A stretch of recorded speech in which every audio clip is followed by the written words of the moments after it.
In this lesson, I'm going to talk more about issues that surround retrospectives, some of which are the reason why some teams don't use retrospectives at all. I'm also going to explain how to get over these issues so that you can successfully put retrospectives to work in practice in your Scrum team. There are many reasons why a team wouldn't do retrospective, and they are all equally valid, although there doesn't mean that they are good excuses. Some team might just be doing a retrospective for the wrong reasons, like if they were required to be done for an audit. Some teams might not have enough time. Some might want to look ahead rather than behind.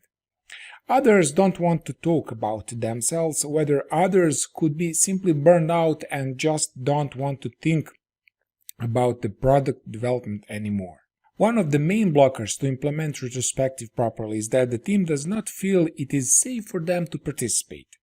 That's not to say that the main thing blocking teams from doing retrospective is that they are afraid of the meeting room collapsing or someone being violent. No.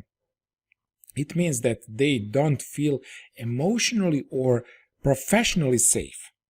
Feeling safe means feeling that you can express yourself genuinely and truthfully without fearing a negative response from your peers or management.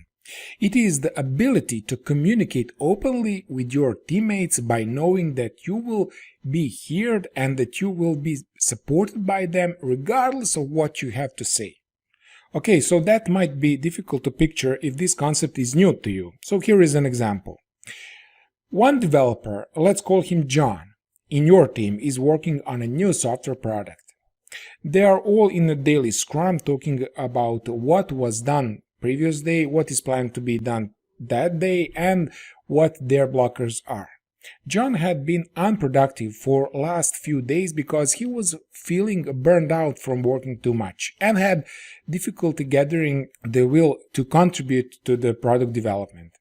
In the daily Scrum, John tells the rest of his team this because he knows that he will not be punished for his pure productivity, he's just burned out. John feels safe enough to talk openly about his feelings to his team. Now let's look at this flip side of that. What would it look like if the John felt unsafe? Instead of telling his team that he had an unproductive week because of feeling burned out, John might be more inclined to embellish the work that he did do in the past days to make himself appear more productive.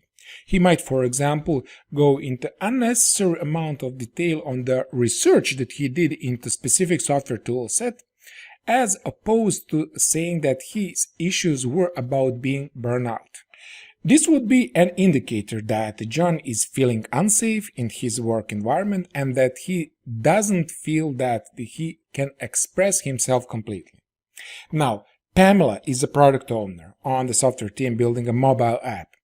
At the end of each sprint, she has a strict policy that her developers conduct a sprint retrospective, and that's okay. At this retrospective, she tries to entice her developers to speak by offering compliments. She also criticizes her developers' work heavily at this meeting, and her developers do not feel that her compliments are sincere. So what do you think Pamela could do to make her developers feeling safe during their retrospective meetings? Well, Pamela should stop openly criticizing her developers in front of the group and consider not attending future retrospectives. If Pamela found any of her developers' behavior or performance to be an issue, addressing it in the front of the group is not the most effective way to fix those problems.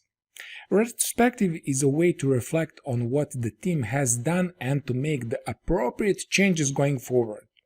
It is important that everyone feels safe enough to communicate openly about product development. But why is it important that team members feel safe? As you might have taken from the last example, if the team members don't fully communicate with their team, issues often fly under the radar and remains unsolved. In John's case, burnout was the cause of his lack of productivity. If he didn't communicate with his team, it might be difficult for others to know what was going on, and therefore nearly impossible to for everyone to do anything about it.